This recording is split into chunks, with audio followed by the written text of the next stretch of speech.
네, 반갑습니다. 마르스 김동석의 리얼 주식입니다. 오늘 마르스 김동석의 리얼 주식은 삼성전자 이번에 승부수 띄웁니다. 7월 이 종목 600% 기대감 있습니다. 그래서 진짜 저평가 대장주 탑3 공개하니까요. 영상 처음부터 끝까지 꼭 시청하시길 바라겠습니다. 그 이전에 저희 마르스 김동석의 리얼 주식 유튜브가 여러분들의 사랑으로 빠른 성장 나오고 있습니다. 현재 구독자 5만 700명이고요. 우리 6만 명을 향해 달려가고 있습니다. 그래서 여러분들에게 제가 5만 명 구독자 이벤트로 최근 이슈가 되고 있는 2차 전지 관련된 우리 시장 전망과 관련주까지 총정리해서 자료집을 무료로 나눠드리고 있습니다. 그럼 이 구독자 이벤트 자료집 어떻게 받을 수 있냐라고 한다면 영상 끝까지 시청하셔라 말씀드리고요. 여러분들에게 도움이 될 수 있는 영상들 많이 찍어드리고 있으니까 영상 시청하고 유튜브 구독 그리고 영상 좋아요, 그다음에 댓글까지 남겨주시면 너무나도 감사하겠다 말씀을 드리겠습니다. 나는 기법 강의에도 관심 많아요 하시는 분들은 맨 아래에 저희 상한가 차트 연구소 유튜브도 구독과 영상 시청까지 들어가서 부탁드린다 말씀을 드리겠습니다. 그래서 오늘의 주제는 삼성전자의 승부수에 따라 충분히 7월 600%까지도 뛸 수 있을 만한 저평가 종목 정리해 드리니까 집중하시면 될 것 같습니다. 일단은 최근 시장 급락세가 너무나도 강한 상태입니다. 시장 급락이 나오는 이유는 일단 첫 번째는 아시겠지만 자이언트 스텝에 따른 사실상 7월 중순 국내 금통위가 있습니다. 금통위라는 건 말 그대로 대한민국의 금리를 결정하는 거기 때문에 자이언트 스텝에 따라 대한민국도 자이언트 스텝이 나올 수도 있겠다라는 사실상 불확실성이죠. 그 영향이 좀 있다라 보시면 될 것 같고요. 두 번째는 당연히 우리가 느낄 수 있는 게 삼성전자의 급락세라고 생각하시면 될 것 같아요. 그래서 이 삼성전자 하락, 급락에 따라 이 자이언트 스텝의 리스크에 따라 시장이 하락세가 나와주고 있는 상황에서도 우리는 충분히 7월 급등을 기대해 볼 수 있을 것 같아요. 왜? 삼성전자의 승부수에 따라서 우리 7월 600% 성장이 가능한 진짜 저평가 종목 오늘 정리해 드리니까 시장 최저점에서 매수할 수 있습니다. 그래서 오늘 기대 많이 해주시면 좋을 것 같습니다. 그래서 일단은 최근에 이 삼성전자에 대한 말이 많죠. 지금 6만 전자가 깨지고 5만 전자 상태입니다. 그래서 이거래일체 5만 전자서 횡보 중이다, 약세 지속 중이다라고 나와주고 있고요. 한국거래소에 따르면은 오전 9시 30분 삼성전자는 직전 거래일보다 1.8% 내린 58,700원인데 대략 2.5% 이상 하락이 나왔습니다. 종가까지는. 그래서 경기 둔화 우려와 반도체 업황 불확실성, 미국의 물가 상승 등등 복합적으로 작용하면서 하락세가 나아졌다라 볼 수 있을 것 같고요. 그래서 지난 17일, 그러니까 전에는 이제 59,800원으로 마감돼서 6만 원이 깨졌다라고 충격이 있었는데 또 급락이 나왔다라는 거죠. 그래서 외국인 투자자의 지속적인 매도, 그뿐만 아니라 이제 지금 이 삼성전자 흐름세가 오너 리스크도 껴있는 상태에서 좀 리스크가 크다라고 볼 수 있을 것 같습니다. 우리가 삼성전자 흐름만 봐도 사실상 언제까지 빠질라나라는 사람들의 생각이 좀 나오게 됩니다. 근데 아시겠지만 삼성전자 하락한 이유는 뭐라 그랬습니까? 오너 리스크. 바로 이재용 부회장이 이 취업 제한이 들어가 있기 때문에 당연히 그 영향이 증시 또는 종목에 끼칠 수밖에 없는 부분이거든요. 근데 어떻게 됐습니까? 이번에 유럽에 다녀왔죠. 어떻게? 삼성의 승부수를 띄우기 위해서. 그래서 보시면은 이재용 부회장 유럽 출장 직후 미래 대응 전략 수립에 나섰습니다. 그래서 조만간 이재용 부회장의 이제 삼성이 어떠한 미래로 어떻게 나아가야 될지에 대해서 발표할 예정이라는 거죠. 그래서 보시면은 이재용 삼성전자 부회장이 11박 12일간 유럽 5개국 출장을 마치고 귀국한 가운데 삼성전자가 20일 사장단 회의, 21일 각 부문별 경영 전략 회의를 이어가면서 미래 대응 전략 수립에 나선다라 볼 수 있을 것 같아요. 그래서 유럽 출장길에 느낀 러시아 우크라이나 전쟁발 공급망 위기 그리고 반도체 배터리의 첨단 기술의 중요성 등등을 공유하고 대응하는 건데 어쨌든 결론은 이제 삼성의 미래를 이제 발표할 예정이다라고 생각하시면 될 것 같습니다. 그래서 이 부회장이 지난 7일에서 18일 헝가리, 독일, 네덜란드, 벨기에, 프랑스 등 5개국에서 고객사, 협력사, 연구소를 방문해서 배터리라든가 반도체라든가 여러 가지 얘기에 대해서 논의를 진행했습니다. 헝가리에 있는 삼성 SDI 공장을 방문하기도 했고요. BMW라든가 하만, 카도늘도 돌아보기도 했습니다. 그래서 BMW 경영진을 만나서 전기차 배터리 공급에 대한 얘기를 충분히 했다라고 볼 수 있을 것 같고, 그다음 네덜란드 현지에 있는 또 ASML 본사를 방문하면서 EUV 노광 장비에 대해서도 우리 서로 잘 한번 공급해 보자. 우리도 좀 주고 해야지. 딴 데만 주지 말고라는 얘기를 했다라는 거죠. 그래서 출장 후반부에는 벨기에 소재 유럽 최대 규모 종합 반도체 연구소 아이맥을 방문해서 최첨단 반도체 공정 기술뿐만 아니라 뭐 여러 가지 우리가 이제 삼성에서 밀고 있는 게 AI죠. 그리고 삼성 바이오로직스, 바이오 생명과학 등등 현장을 살펴봤다라고 볼 수 있을 것 같습니다. 그래서 이번에 출장 갔다 와서 강조한 게 몇 개 없는데 위기 대응, 기술, 인재 등 크게 세 가지 정도라고 보시면 될 것 같고요. 당연한 소리죠. 그래서 시장의 여러 가지 혼동, 변화, 불확실성이 많은 가운데 저희가 할 일은 좋은 사람을 데려오고 그 조직이 예측할 수 있는 변화에 적응할 수 있도록 유연한 문화를 만드는 것이라고 얘기를 했고요. 첫째도, 둘째도, 셋째도 기술이라고 말을 했습니다. 그래서 유럽 출장에 돌아오자마자 삼성전자 및 관계사 사장단이 한 자리에 모였고요. 21일부터 열리는 사업부별 글로벌 전략회의를 앞두고 있는 상태입니다. 그래서 경기도 용인 소재 삼성 인력개발원에서 한종희 부회장, 경계현 사장 주재로 사장단 회의를 개최를 했고요. 여기선 당연히 만나가지고 뭐 이제 우리가 어떻게 해야 될지에 대해서 얘기를 했겠죠. 그래서 기술 개발 관련해서 인플레이션, 공급막 충격, IT 수요 급감 등 이제 전체적인 뭔가 부문적인 얘기보다는 전체적으로 우리가 어떻게 해결을 해 나가야 될까에 대한 얘기를 했다라고 볼 수 있을 것 같고요. 그래서 뭐 국제 정세, 산업 환경, 글로벌 시장 급변 당연히 아시겠지만 아까 방금 얘기한 대로 그냥 전체적인 흐름이라고 생각하시면 될 것 같아요. 우리가 원하는 진짜 핵심적인 얘기. 그래서 반도체를 어떻게 할 건데? 그래서 에어컨을 어떻게 할 건데? 그래서 스마트폰은 어떻게 할 건데? 를 언제? 21일부터 시작을 합니다.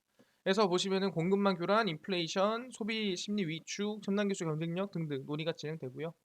정확히는 21일에서 23일 IT 모바일과 소비자 가전을 담당하는 DX 부문에서 진행하고요. 27일, 29일은 반도체를 담당하는 DS 부문에서 상반기 전략 회의를 열고요.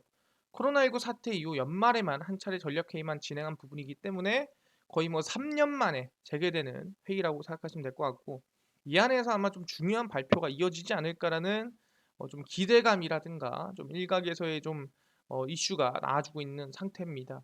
그래서 이번에 이 DX 부분에서는 글로벌 법인의 애로사, 대응 전략 등등이 논의될 가능성이 크고요. 이 안에서 아마 인수합병 발표가 날 수도 있겠다라는 기대감이 있는 상태입니다. 그래서 이번에 삼성전자의 이정부 회장의 좀 승부수 어떻게 보면은 대단한 발표가 이어질 수도 있겠다라는 기대감이 나와주고 있다라는 거죠. 아 그렇구나. 이번에 좀 기대감이 있고 충분히 이슈가 있구나. 이번에 이재용 부회장이 유럽에 갔다 오면서 뭔가 발표가 될 수도 있겠구나라는 건데 시기상으로 보자고 한다면은 반도체도 아니고 뭣도 아니고 뭐에 대해서 얘기하거나 또는 어디에 투자나 어디에 성장성을 기대해 볼 수 있냐라고 한다면은 이번에 진출한 시장이겠죠. 그게 뭐냐 한다면은 바로 맞습니다. 이번에 이제 삼성이 LG와 함께 뛰어들었습니다. 바로 창문형 에어컨 시장에 뛰어들게 됐는데 방방 냉방 트렌드입니다. 그러니까 방에서 냉방을 한다는 뜻인데 삼성전자와 LG전자가 나란히 창문형 에어컨 시장에 뛰어들었습니다. 오래 뛰어들었고요. 그간 중견 중소기업 제품이 주류를 이루던 소형 에어컨 시장에 삼성과 LG가 뛰어들었습니다. 보통 이제 이렇게 창문형 에어컨을 하는 경우에는 언제 하냐면 보통 이제 진짜 실외기를 둘 곳이 없는 해외에서 좀 많이 썼었는데 이제 국내에서도 굳이 에어컨을 달지 않고 창문에다가 다는 좀 형태가 좀 많이 나아지고 있다라는 거죠. 그래서 업계에 따르면 최근 설치 사용 경험을 강화한 2022년형 신제품을 선보였고요. 앞서 지난 2006년에 창문형 에어컨을 단종했지만 15년 만에 재진입을 했습니다. 그래서 윈도우 핏은 창문 일체형 설치 프레임을 적용해 간편한 설치와 뛰어난 공간 활용을 사용한다 볼 수 있을 것 같고요. 전용 설치 프레임은 창턱에 거는 형태로 실내 쪽 창문을 닫을 수 있는 창턱 거치형과 창문 레일에 매립해 창문형과 일렬로 맞춰 슬림한 외관을 구현할 수 있는 창문 매립형 중 설립을 선택을 할 수가 있습니다. 그래서 사실상 뭐 당연히 소음이 줄고 그 다음에 이제 시원하긴 더 시원한 뭐 그런 상태라고 보시면 될 것 같아요. 간단하게는. LG전자도 마찬가지로 창문형 에어컨 시장에 재진출을 했고요. 지난 1968년 최초로 에어컨을 선보였지만 밀리고 밀리다 보니까 안 되다가 다시 한번 진출했다라 생각하시면 될 것 같아요. 당연히 뭐 시원하고 소리가 안 나온다라고 생각하시면 됩니다. 보시면 거의 창문에 뭐 박혀 있죠. 이 형태가 LG전자의 창문형 에어컨이라고 생각하시면 될 것 같습니다. 그래서 창문형 에어컨 같은 일체형 에어컨은 실내기와 실외기가 결합한 상태로 실외기 설치나 벽 타공을 할 필요가 없기 때문에 상당히 요즘 인기가 많다. 1인 가구 많다 보니까.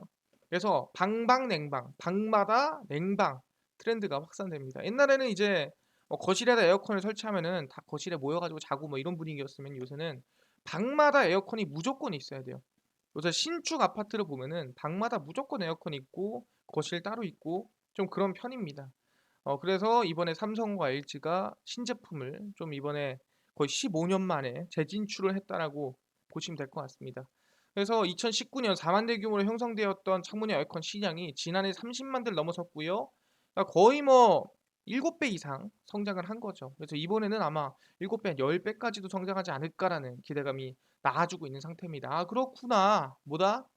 삼성전자가 몇 년 만에 15년 만에 창문형 에어컨 시장에 특히 언제 올해 재진출을 했다라는 거죠. 왜? 시장 규모가 몇 배, 7배 이상씩 성장하고 있다라는 거예요. 그래서 보시면 아시겠지만 방방냉방 대세 창문형 이동식 에어컨 올해도 이미 매출이 많이 나기 시작했다라는 거죠. 보시면 아시겠지만 본격적인 무더위를 앞두고 냉방 가전 판매가 상승 곡선을 현재 그리고 있는 상태입니다. 1인 가구가 늘고 가족 구성원도 아까 얘기한 대로 각 방에서 냉방을 하기 위함이고 지금 매출이 얼마? 시장 규모가 아니라 전년 대비해서 매출이 600%몇 배? 6배 이상 지금 성장했다라는 거죠. 몇 년 대비? 전년 대비. 말이 안 되는 성장이에요. 시장 성장이 아니라 매출이 그냥 6배 이상 늘었다라는 거죠. 그래서 실내기가 필요 없고 설치가 간편하다 보니까 사람들이 좀 많이 산다라고 생각하시면 될 것 같고요. 그래서 각각 이제 방에서 쓴다 생각하시면 될 것 같아요. 그래서 이마트도 지금 열심히 판매하고 있고 롯데이마트도 열심히 삼성이라든가 LG라든가 판매를 하고 있는 상태다라고 생각하시면 될 것 같습니다. 그래서 최근 몇 년간 변덕스러운 여름 날씨가 이어지면서 냉방에 대한 기준이 올라가 방방냉방 트렌드는 꾸준히 이어진다라는 거죠. 왜냐면 봐보세요. 이거 쓰다가 여름에 안 써. 그럼 넣어놓으면 돼요. 빼가지고. 여름에 다시 끼면 됩니다. 그러니까 굳이 계속 달아놓을 필요가 없다라는 거예요. 그래서 방마다 쓰기 편하더라. 그래서 몇 배? 600%가 매출이 증가했다라고 볼 수가 있다라는 거죠. 그래서 그런지 이번에 이마트에서 이른 더위 3월, 5월 선풍기, 수박, 여름 상품 매출이 늘고 있다라는 거예요. 수박이나 선풍기 그리고 수영복 여름 매출이 늘고 있고요. 그래서 아까 뭐 에어컨만 늘어난 거 아니야? 라고 하겠지만 전혀 그렇지가 않다라는 거죠. 쭉 보시면은 이제 초당 옥수수는 5월 한 달간 매출이 144% 늘어났고요. 그래서 수영복이 80%, 부력복과 스노클 수상 레저 상품은 300%, 선풍기 160%다 100%씩은 성장세가 나왔다라고 볼 수가 있는 거죠. 아, 말도 안 되게 매출액이 늘고 있구나. 이젠 진짜 여름이구나라고 우리가 판단할 수가 있겠다라는 거죠. 그래서 아, 그렇구나. 이제 매출액이 늘고 있다. 뭐가? 여름 상품이 그중에서도 창문형 에어컨이 몇 프로? 600%씩 매출이 성장하고 있다라고 볼 수가 있다라는 거죠. 아니 근데 이게 뭐 대한민국만 더워서 됩니까? 라고 물어볼 수 있는데 대한민국이 좀 덜 더운 편입니다. 그나마. 왜? 대한민국 해봤자 30도잖아요. 그죠? 미국으로 보겠습니다. 미국 폭염에 에어컨도 빈부격차다. 그러니까 에어컨이 없는 집도 있다라는 거예요. 돈이 없으면. 그게 저소득일수록 더위 노출된다라는 건데 몇 도냐? 미국 전역을 덮친 폭염에 따른 피해가 상대적으로 가난한 사람들에게 집중이 되고 있습니다. 그래서 살인 더위가 나아지고 있는데 대한민국은 더워봤자 30도인데 뭐다? 미국은 35도를 훌쩍 넘기는 온도라는 거죠. 그래서 에너지 가격이 상승하면서 에어컨이 있는 사람조차를 솔직히 돈이 많이 드니까 틀지를 못하고 있다라는 거예요. 그래서 사실상 어떻게 되겠습니까? 35도가 넘는데 에어컨을 못 틀면은 건강상의 문제가 생기고 빈부격차에 따라서 정말 이 더위를 먹고 사망하는 경우도 많을 거라는 거죠. 그래서 미국 전체 인구의 3분의 1이 폭염 영향권에 들어섰고요. 거의 대부분이 이제 여름으로 가고 조만간 절반 이상으로 넘어갈 가능성이 높다라는 거죠. 그래서 전기요금은 일단 미국에서는 1년 전보다 4% 가까이 오를 것으로 예상이 되고 있고요. 저소득층 가정의 에너지 지원 프로그램 맡은 에너지 지원 관리자 협회 마크 울프 사무국장은 중상층 가정에도 매우 힘들다. 이거는 사실상 저소득층이 아니라 조금 돈이 있어도 부담된다는 거예요. 휘발유, 가정용 에너지, 난방비 너무 비싸다. 뭐 재앙 아니냐. 이거는 뭐 여름에 죽으란 소리다. 그래서 지금 심한 폭염을 겪고 있고요. 미국의 1056개 카운티 중에서 76%에서 저소득층이 고소득층보다 더 높은 온도에 노출이 되고 있다. 몇 도? 4도, 7도. 그러니까 고소득층이 뭐 한 28도쯤 유지하고 있다면 저소득층은 얼마? 35도에서 그 이상으로 유지를 하고 있다라는 거죠. 그러니까 엄청 그냥 푹푹 찌는 그런 온도라고 생각하시면 될 것 같습니다. 그래서 폭염으로 인한 사망률은 로스앤젤레스 내에서도 흑인과 라틴계, 그러니까 어떻게 보면 좀 저소득층에 좀 몰려 있다라고 생각하시면 될 것 같습니다. 그래서 지금보다 미국도 폭염에 지금 노출돼 있고 얼마 3분의 1이 나와 있다라고 생각하시면 될 것 같아요. 그렇구나. 뭐다? 이제 진짜 폭염이 다가오고 있다라고 생각하시면 될 것 같고요. 그래서 시장이 급락한 만큼이나 여름 관련주 여러분들 관심을 좀 가져야 된다라고 생각을 합니다. 삼성도 진출한 이제 여름 관련주입니다. 아까 말씀드렸지만 신일전자 당연히 관심 가져야겠죠. 그 다음에 SCD 당연히 관심 가져야겠죠. 파세코입니다. 종목들 보시면 아시겠지만 신일전자 주가 많이 빠졌습니다. 그리고 반등 어느 정도 나와주고 있고요. 저점 찍어주고 SCD도 마찬가지로 좀 상승이 나오다가 눌림목이 나은 상태이기 때문에 좀 긍정적으로 관심을 가질만 하고 파세코도 마찬가지입니다. 고점 부근에서 눌리면서 저점 잡아주고 반등 만들어주고 있는 거 지켜볼만 하다라고 말씀을 드리겠고요. 오케이 알겠습니다. 근데 이것만 볼 게 아니죠. 뭘 봐야 된다? 이제 우리는 다른 것도 봐야 될 것 같습니다. 뭐 이번에 바람에 미뤄지고 센서까지 말썽인 누리호 험난한 우주 가는 길이라고 기사 나왔죠. 다들 기대하고 이번에 좀 대박 나지 않을까 생각했던 누리호가 어떻게 됐어요? 미뤄졌습니다. 솔직히 말하면은 잘 될 줄 알았는데 10년이 넘는 개발이 마무리가 되고 우주로 불을 뿜는 일만 남았지만 한국형 발사체 누리호의 험난한 한 주를 겪고 이제 발사대로 다시 돌아왔습니다. 처음에는 바람이 많이 불었는데 그 다음에 또 센서 이상, 그러니까 누리호 자체에 문제가 있고 하다 보니까 이제 밀고 밀리고 밀렸다라는 거예요.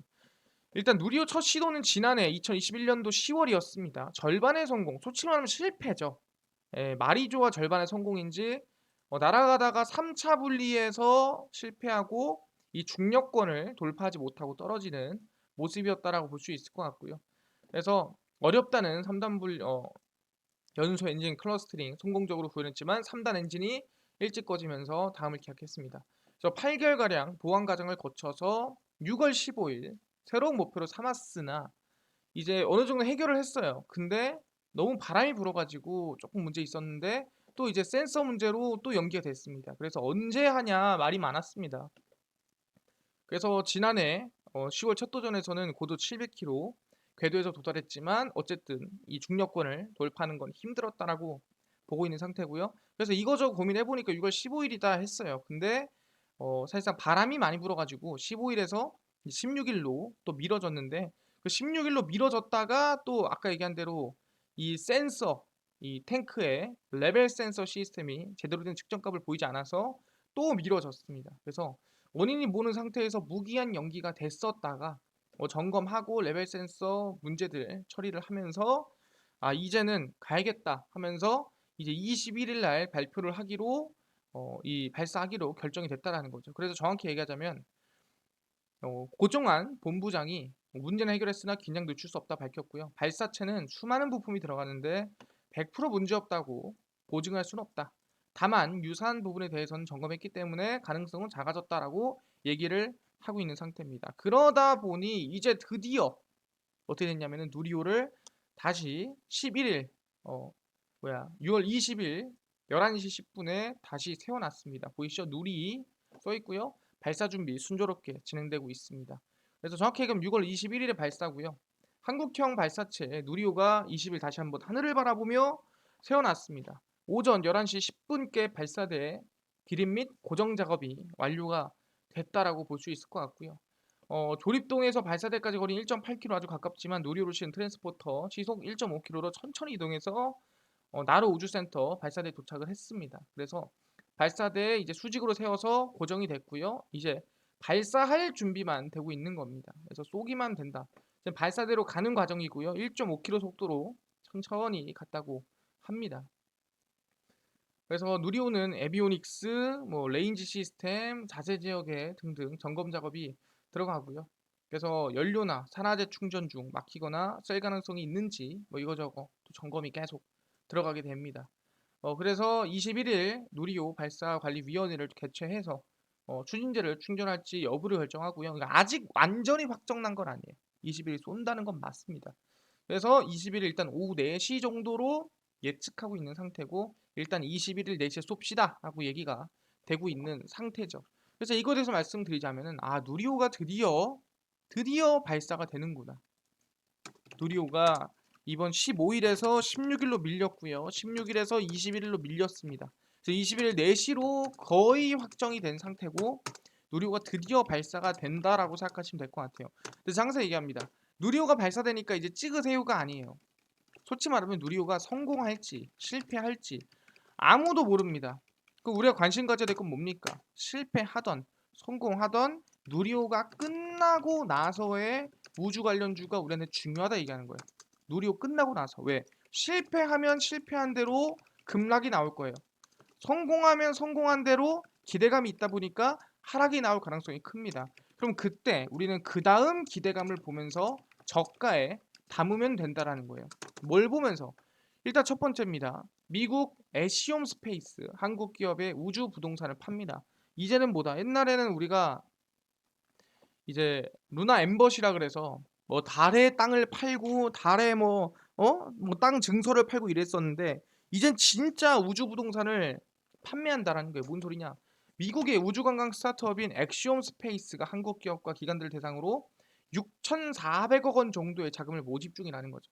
나사가 운영하는 국제우주정거장의 일명 우주 호텔로 불리는 상업용 거주 모델을 건설하기 위한 용도입니다. 그러니까 우주 호텔, 우주 오피스텔을 만들겠다라는 소리죠. 그래서 엑시움은 국내 사모펀드 운영사인 스트라이커 캐피탈을 펀드 운영사로 선정하고 총 한 6,400억 정도의 투자금을 국내에서 유치하겠다라고 얘기를 한 거죠. 그래서 총 이제 모을 돈은 한 1조 2천억 정도라고 생각하시면 될 것 같습니다. 근데 절반이 한국에서 들어가는 거고. 그래서 엑시움은 이미 스페이스 X랑 우주관광 관련한 계약을 체결했고요. 그러니까 얘네가 엑시옴이 이제 우주 호텔을 만들어 놓으면은 스페이스X가 데려다가 넣어주는 거죠. 이제 관광 호텔 데려가듯이 그렇게 이제 계약을 체결했다 생각하시면 될 것 같고. 그래서 개인 관광객 3명과 자사 우주 비행사 1명 등 민간인 4명을 ISS 우주정거장에 보내는 계획이다라고 생각하시면 될 것 같습니다. 이 나사에서 이미 승인을 받았고요. 그래서 이 사모펀드사 같은 경우에는 이태경 스트라이커 캐피탈 대표가 엑시온 창업자 등과 개인적인 연이 있는 부분에서 한번 투자를 좀 받을 수 있지 않을까 생각이고요. 역사상 존재하지 않았던 부동산 자산이라는 점을 보면서 이제 솔직히 말하면 눈에 보일 수 있다라는 거예요. 지금까지는 우주 부동산이 말이냐 똥이냐 그랬는데 이젠 진짜 현실적인 얘기라는 거죠. 왜냐하면은 사람들이 우주로 가기 시작했습니다. 우주로 다들 여행 가기 시작했어요. 뭐 타고 스페이스X 타고 블루 오리진 타고 아니면 버진 갤럭시 타고 가기 시작했다라는 거죠. 그러다 보니까 기대감이 크다라는 거고 우주 부동산에 실제 투자할 기업이 나설지는 잘 모르는 부분이다. 근데 뭐 할 수도 있지 않을까? 그래서 하나그룹이나 대한항공, 항공우주산업 등등이 검토 중이고요. 그래서 아마 VVIP 고객을 보유한 기업들이 우주 호텔에 관심을 가질까 하는 기대감이 나아지고 있습니다. 그러니까 여기서 중요한 건 뭐냐면은 이제 우주에 대한 거부감이 없어졌다라는 거예요. 뭐냐? 이제는 우주도 우리의 관광지의 하나로 인식되기 시작했다라고 볼 수가 있는 거예요. 우리가 그냥 뭐 지나가다가 하늘을 보면 저 우주겠지가 아니라 진짜 우리한텐 관광지라는 거예요. 그게 바로 우주다라고 볼 수가 있는 부분이고 그뿐만 아니라 미국의 나사도 이제 호주에서 로켓을 쏩니다. 한국한테도 기회의 땅이다 나오는데 뭔 소리냐? 지난 8일 호주 국도 최북단에 위치한 노던 테리토리 인구 24만 명 남짓한 작은 주가 앤서니 앨버니지 호주 총리 한마디 들썩였습니다. 뭔 소리냐? 신임 총리가 무슨 얘기를 했냐라고 한다면 나사의 발사 프로젝트를 발표를 했다라는 거죠. 쭉 보시면 나사는 오는 26일 그리고 7월 4일, 16일 총 3차례 NT 소재 민영업 회사 ELA의 안엄 우주센터에서 로켓을 발사를 하고요. 미국 이외 지역의 상업시설에서 로켓을 쏘는 건 이번에 처음입니다. 그래서 한국여성기자협회 마련한 한반도 정세 급변기 한국과 호주 우주방위산업 협력 현장 취재차 이 다원에서 만난 현지인들은 so exciting 이러면서 이제는 우리가 호주에서도 쏠 수가 있겠다라고 얘기를 했다라는 거죠. 자 보시면은 나사가 미 본토에서 한참 떨어진 다원을 낙점한 이유는 뭘까? 클레도주 NT주 투자청 투자유치국장은 적도의 거점에 쏠 수 있다는 것 최대 강점이고 다원 외에 이런 환경을 갖춘 적은 없을 것이다. 위성을 궤도에 올리는 발사체는 적도 방향으로 발사를 하는데 자연히 적도 가까이서 쏠수록 성공률이 높고 사실상 일자로 쏘기 때문에 굉장히 긍정적이다라고 생각을 하는 거죠. 그래서 에너지를 좀 줄일 수 있다라는 거예요. 남반구에서만 볼 수 있는 태양과 천체 물리학, 행성과학 현상 조사를 포함한 최적지나 마찬가지다라고 얘기를 하고 있는 거죠. 그래서 ELA 안원우주센터는 호주 우주국의 2년에 걸친 평가 끝에 최근 발사 자격을 취득을 했습니다. 그래서 나사는 그곳의 첫 번째 고객이라고 생각하시면 될 것 같고요. 그래서 보시면은 나사의 발사 일정입니다. 여기 안원우주센터 여기고요. 6월 26일, 7월 4일, 7월 16일 세 차례 발사를 합니다. 그래서 나사가 미국 외에 다른 곳에서 쏘는 거는 거의 처음이다. 첫 번째 고객이다라고 생각하시면 되고 상당히 의미가 깊은 겁니다.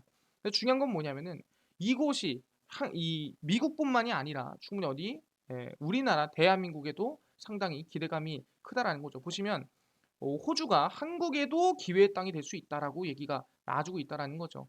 물론 거대한 로켓과 위성 장비를 호주까지 갖고 가서 발사하는 것은 간단하지 않을 것이다. 그리고 한국에도 이 나로 우주센터가 있는데 왜 굳이 거기까지 가냐라고 하겠는데 민간의 소형 위성이나 군사용 발사체의 경우에는 호주 현지 발사가 좀 유리한 거 아니냐라고 얘기를 하고 있다라는 거죠. 그렇기 때문에 한국에서도 쏘지만 호주 가서 쏜다 그러면은 충분히 너희들에게도 이득이 되고 너희들에게도 좋은 기회가 될 수 있겠다라고 얘기가 나왔다라는 거죠. 아 그렇구나. 한국이 호주에도 진출할 수 있는 기회들이 나와주고 있다라는 거죠. 확인됐습니다. 호주에도 진출을 할 수 있겠네. 누가 대한민국이 누구 따라서 미국의 나사를 따라서. 그래서 얘기하는 겁니다. 이번 누리호 발사가 우주의 끝이 아니에요. 시작이라고 볼 수 있을 것 같습니다. 그렇기 때문에 누리호가 실패하던 성공하던 상관없습니다. 그렇게 되면은 이제 실패 성공하든 급락이 나올 거고 거기에 따라 우리는 그 다음 기대감을 보고 매수를 한다라는 거예요. 무슨 기대감이냐 한다면 항상 얘기하죠. 역사를 바꿀 이슈입니다. 그게 바로 달궤도선이라고 말씀드렸죠. 달궤도선은 우리가 지금 쏘는 누리호랑은 전혀 다른 문제예요. 이거는 전 세계 6개밖에 못한 6개 나라밖에 못한 일입니다. 근데 그거를 우리는 보다 7개 국가로서 도전을 한다라는 거예요. 달궤도선이고요. 예, 우주 탐사라든가 이 달에서 일어나는 일들 확인할 수가 있다라는 거예요. 발사 예정일이 8월 3일이고요. 임무 기간은 1월에서 12월이고요. 왜 그러냐 한다면은 쏘고 나서 가는데 3개월이에요. 그래서 이제 임무가 1월부터라고 생각하시면 될 것 같습니다. 그래서 이게 어떻게 가게 되냐라고 한다면은 지구가 이렇게 있고 달이 이렇게 있잖아요. 그럼 달이 이렇게 온단 말이야. 달이 이렇게 이제 어떻게 보면은 돌기 때문에 달도 이렇게 온단 말이에요. 그러면은 비행기 돌다가 달이 이렇게 올 때 여기 맞춰 가지고 이렇게 쏠 거다 한다면 돌다가 얘가 오는 거에 맞춰 가지고 돌다가 샥 가서 얘 이 주변에 딱 이 궤도에 안착해서 이렇게 들어가야 되는 거예요.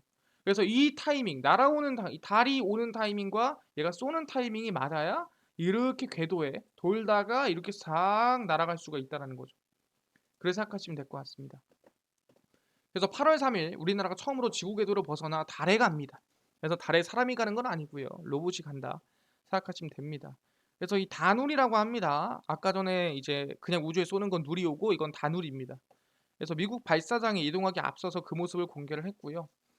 이번에 다누리 현장 설명에 참석해서 다누리 발사는 이제 지구를 벗어나 우주 탐사를 위한 향한 첫걸음이다라고 얘기를 했습니다. 그래서 나사와 하드웨어적으로 협력한 최초의 사르다라고 볼 수 있을 것 같고요. 아르테미스 진행을 하기 위한 어떻게 첫걸음 정도라고 볼 수 있을 것 같아요. 그래서 미국 플로리다 케이프 커네버럴 우주 군 기지에서 스페이스X 팔콘 9 발사체에 실려 달용합니다. 그래서 이번에 보다 다누리가 달궤도에 안착을 한다면 러시아, 미국, 일본, EU, 중국, 인도에 이어 7번째 달 탐사선을 보낸 국가 역사의 한 획을 긋는다라 볼 수 있을 것 같아요. 그래서 7월 5일 항공우주연구원에서 출발해 인천공항으로 간 뒤 새벽에 출발해 7월 6일 미국 플로리다에 도착할 예정이라고 생각하시면 될 것 같습니다. 달에 100km 고도를 돌면서 2030년 우리나라의 달 착륙선이 착지할 후보 지역을 찾으면서 열심히 연구를 한다라고 생각하시면 될 것 같습니다. 그래서 달 탐사 개발 사업은 우리나라 처음으로 도전하는 심우주 개발 사업이기 때문에 처음이고 그다음에 전 세계 7번째라는 의미가 있다라는 거죠. 그래서 15년을 거쳐서 지금 이제 개발 사업한 지 7년 만에 약 22년 동안에 여러 가지 일들이 있다가 이번에 진행한다라고 생각하시면 될 것 같고요. 그래서 달궤도선이 언제 8월 3일에 발사가 된다라 생각하시면 될 것 같아요. 그래서 어떻게 보면 누리호보다도 더 중요한 게 바로 다누리 이번에 달궤도선입니다. 그래서 저희는 8월 3일 달궤도선을 보면서 이번에 누리호가 성공하든 말든 우린 하락하면은 사야 된다는 거. 그래서 우주 관련주 한번 정리해 드리겠습니다. 그래서 AP 위성이고요. 그다음에 제노코, 세트랙 아이, 그다음에 한화, 에어로, 스페이스 이렇게 관심 가지면 될 것 같습니다. 뭐 이거 말고도 많아요. 근데 상황 보면서 종목들 추가하거나 빼거나 해야 될 것 같습니다. 이제 이 정도 우주 관련주 관심 가져야 된다 말씀드리고요. 알겠습니다. 여름 관련주랑 그 다음에 우주 관련주랑 지금 계속 이슈가 있으니까 7월에 급등이 기대되는 거 알겠어요. 아니 근데요 이거 말고 아까 전에 5만 명 구독자 이벤트로 뭐라고 하셨냐면은 2차 전지 시장 전망 플러스 총 이 관련주 총정리 자료집을 좀 무료로 나눠주신다고 하셨는데 어디서 다운받을 수 있나요? 무료로 받을 수 있나요? 하신 분들이 있고요. 또는 당일 급등이 예상되는 단타 종목을 매일 무료로 좀 나눠주세요. 또는 장 시작 전에 급등이 예상되는 뉴스라든가 시황을 무료로 좀 정리해주세요. 또는 테마주라든가 매매법 강의를 좀 무료로 나눠주세요 하시는 분들이 있어서 김동석 대표가 100% 무료로 나눠드리고 있습니다. 어디서?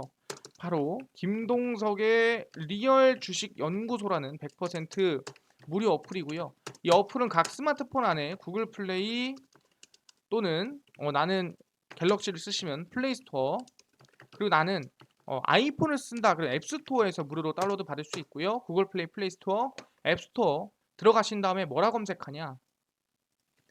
김동석의 리얼 주식 연구소라 검색을 하시고요. 그럼 이렇게 김동석의 리얼 주식 연구소가 스마트폰 내에서 뜨게 됩니다.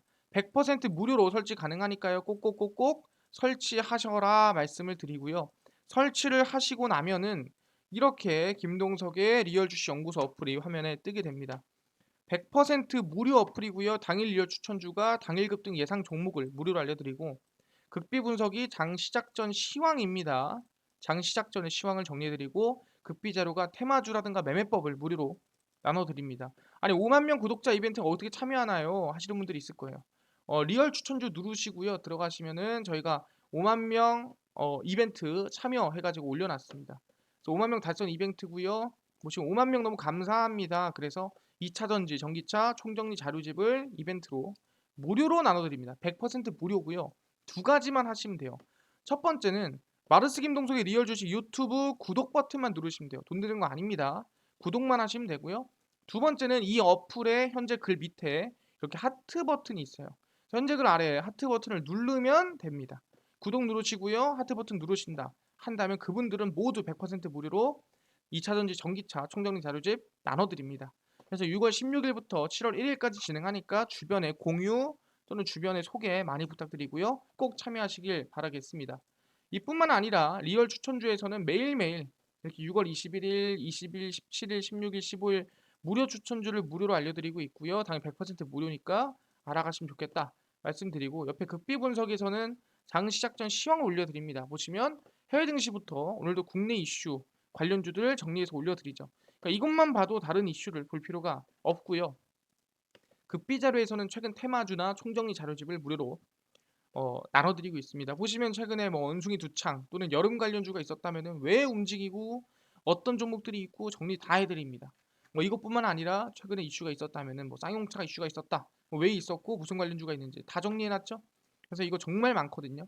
다 들어와서 무료로 다 확인하시면 좋을 것 같습니다. 그래서 김동석의 리얼 주식 연구소 100% 무료 어플입니다. 그래서 종목 시황 테마주 강의 다 무료로 알아가셔라 말씀드리고요. 이뿐만 아니라 우리 마르스 김동석의 리얼 주식 유튜브 여러분들의 사랑으로 커가고 있습니다. 우리 구독자 6만 명을 향해 달려가고 있으니까요. 유튜브 구독, 영상 좋아요, 그 다음에 댓글까지 남겨주시면 너무나도 감사하겠다 말씀드리면서 오늘 영상 여기서 마치고요. 다음번에 더 좋은 영상으로 찾아뵙도록 하겠습니다. 감사합니다.